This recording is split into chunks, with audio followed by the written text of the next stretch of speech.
Hey, social work students. Welcome to week 11 and chapter 11. We're going to talk about mostly verbal following skills this week, but we're also going to talk a little bit about contracting with your clients. And this is a great week. There's a lot of important information, some good assignments I think you'll learn a lot from. And I wanted to start out by introducing a little friend. So this is Penelope. Hi. She helped me a lot when I was a school social worker. Hi, I'm Penelope. Hi. I'm not a ventriloquist, so I have to move my mouth. Hi, guys. Welcome to class. Hope you're all learning a lot. I'm a cowgirl, and I like to sing la la la la.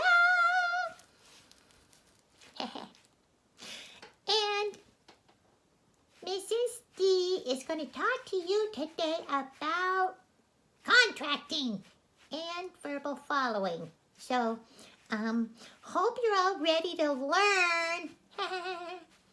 Okay, am I done? Yes, you're done. Bye, Penelope. Bye. Bye, guys. Oh, I just had to fix my hair. Bye. Okay, so yeah, attention getter. Isn't she cute? I love Penelope. She's one of my favorite toys. Yes, my office is still full of toys. That experience of being a school social worker was so much fun. I just loved it. It was exhausting too, but it was fun. Oh, hi, Daisy. Do you want to come play too? Daisy really likes Penelope. When she hears that voice, she gets excited. Okay, so verbal following. What exactly? I wanted to share some definitions with you about verbal following. And first of all, the term furthering is an important term. This is about encouraging the client to talk, and it also demonstrates, it's demonstrating to the client that the social worker is carefully listening. When we're furthering, we are responding, and we're going to express some prompts that communicate the social worker is tracking and is interested and is following. So furthering is an important concept. Paraphrasing. When we paraphrase, we are restating the client's message succinctly in their own words, and the focus tends to be on content versus feeling, okay? Obviously, that emotional support is going to be ever present, but this is about the content of what they're saying to make sure that we understand. Paraphrasing allows the social worker to check their understanding with the client's statement. Seeking concreteness. This helps the clients to discuss their experiences using explicit terms rather than abstract or general terms, okay? This also helps clients identify their specific feelings. It focuses on the here and now, and it expresses the details of their experience. And sometimes you might clarify with a client details that they weren't even aware of. You might, in seeking concreteness, you might share some of your understanding of theories of family dynamics. For example, if you are working with someone who played the role of scapegoat in their family, and they were the individual in the family that a lot of people dumped on and blamed things on, then you can use the term scapegoat. They might not have heard that before. And you can share that that is a common practice in dysfunctional families, and it can clarify for that person. You might watch your client have an aha moment about, oh yeah, that was me. It's really important that you understand, a lot of reading is important for social workers. There's a wonderful book out there about codependency, Codependent No More, and some of these different roles are shared in that book. Make sure that you're just reading voraciously. I love Audible. I love audiobooks, and so I'm constantly listening to books to learn the latest theories, the latest techniques. This is an important aspect of what you're going to do. The next term I want you to understand really well is summarizing. This provides the client with a condensed version of what you heard them say when you summarize, an important skill. Questioning, these are often you can use open-ended or closed-ended. Obviously, when we use an open-ended question, we're inviting the client to express themselves. When we're using closed-ended questions, and I'm not saying don't use closed-ended questions are more useful when you are clarifying what's going on with the client. So questions that should never be used would be leading questions. Sometimes we call them stacked questions. So the next term I want you to understand is focusing skills. Open-ended questions and seeking concreteness and empathic responding, these are all focusing skills. I need you to understand active versus reflective listening. How are they similar? How are they different? Active listening is reflective listening and vice versa. If you're reflective listening, you're active listening. This is a set of listening skills used in problem resolution. The listener paraphrases the message that is sent by the communicator, okay? And confrontation is an important term. It's a method of helping the client to become more self-aware of components of the thoughts, feelings, or behaviors of which the client is unaware. They might not be aware themselves of some of their own behaviors. Sometimes they might say one word that will uncover something huge. For example, I had a client who, and a lot of the times these will be Freudian slips. You remember the Freud stuff from your Psych 101.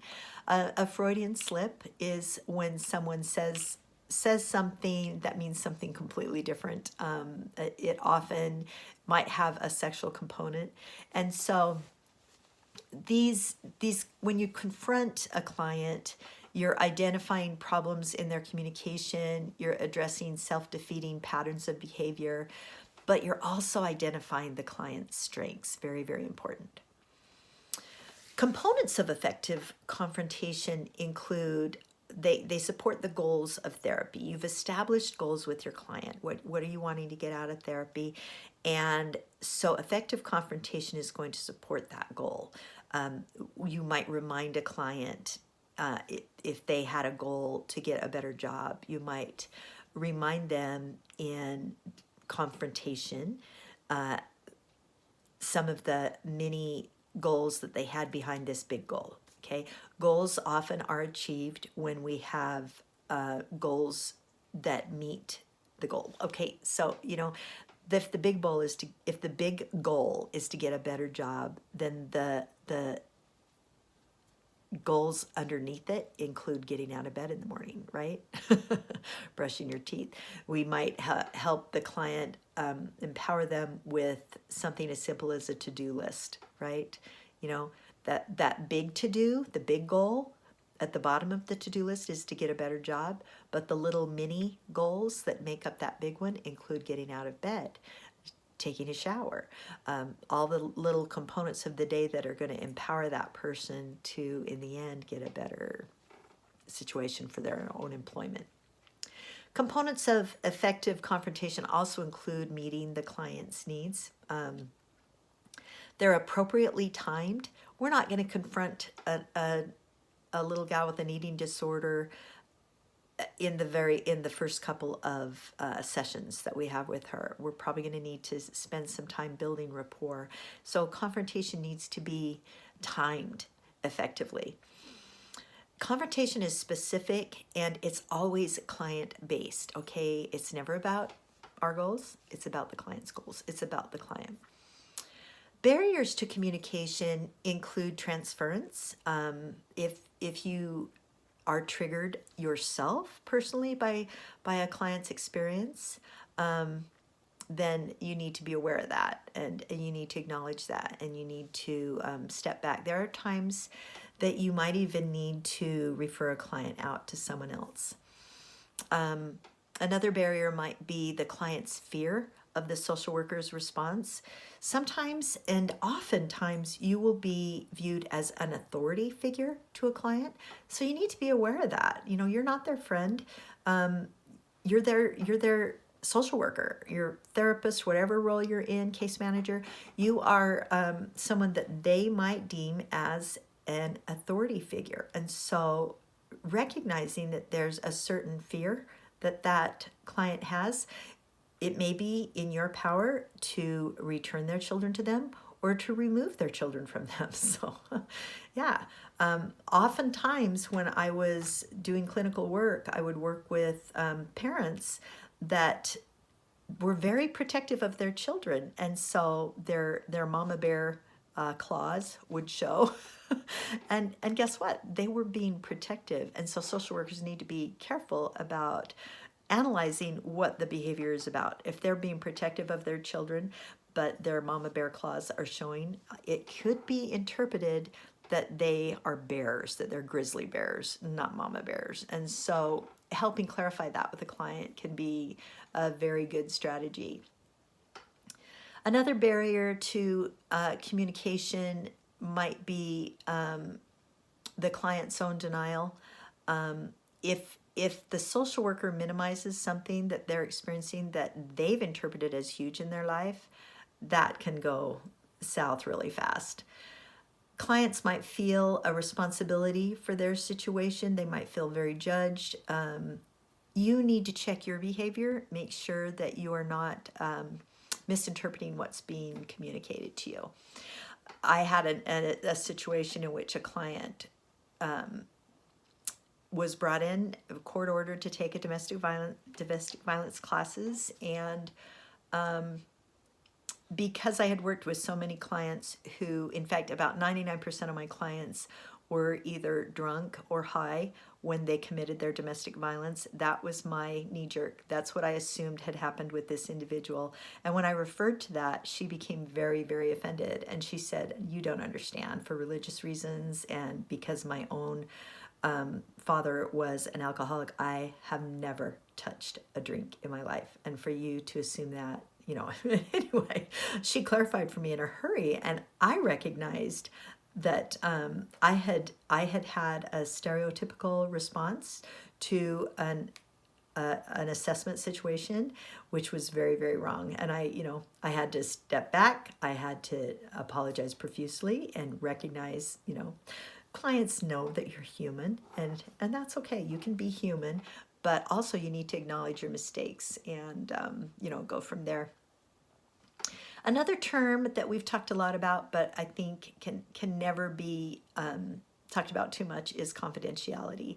The laws and rules of professional ethics that regulate the disclosure of information obtained in psychotherapy is what confidentiality is. And so making sure that that's a huge part of what we're doing. You notice I never, I try, in fact, it's so funny, when I give you guys examples of clients that I've worked with, I often change their name, their age, their gender. I'd never use their name, but yeah. So privileged communication, this is a legal concept that refers to the admission of evidence from court. And these are all terms that will help you in furthering or in following with your clients. Very important concept. And we're going to talk a little bit about contracting today as well. So contracting and assessing are something that are always going on as you're working with client. A good principle to follow is to think big, but to do small. So there's a natural flow in the process that moves from assessing into contracting, right? Following is part of that. And when we assess the client, we identified the issues that the client's dealing with. We listened for dominant issues, for dominant themes in the individual's life. We would summarize. We would report within our written work. At first, you're going to be working pretty closely with a supervisor, and so reporting is an important part of that as well. we would reflect the issue back, demonstrating our understanding of the client's viewpoint and perspective, and making sure that we understand the client's issues in a very, very clear way. So we've established goals with the client. We've written down what we think are some of the most important goals for that client to achieve, and those goals have come from them, not us. So a good acronym for helping a client achieve a goal and in contracting with the client includes the word SMART. Okay, here's the acronym for you. SMART. Really cool acronym. So let's say that the client's goal is spending more time with their children, and we want this goal to be specific, S, be measurable, M, be attainable, A, be realistic, R, and T, it has a time frame. So SMART. Daisy, are you okay, honey bun? You want to come sit on mommy's lap? Okay, come on. Okay, she's fine in her count. So the goal of the client is spending more time with their kids. Is it specific? I'd like to spend more quality time with my children. Yeah, specific, because she included the term quality, right? Are you spending more time with your children if you're, sitting around watching Disney Plus all day? Okay, you're spending more time, but is it quality time? So do you see how that one word makes it more specific? Is it measurable? I'd like to spend at least half an hour a day. Okay, yeah, that is measurable. Is it attainable? I can work up to spending a half an hour a day over the next month.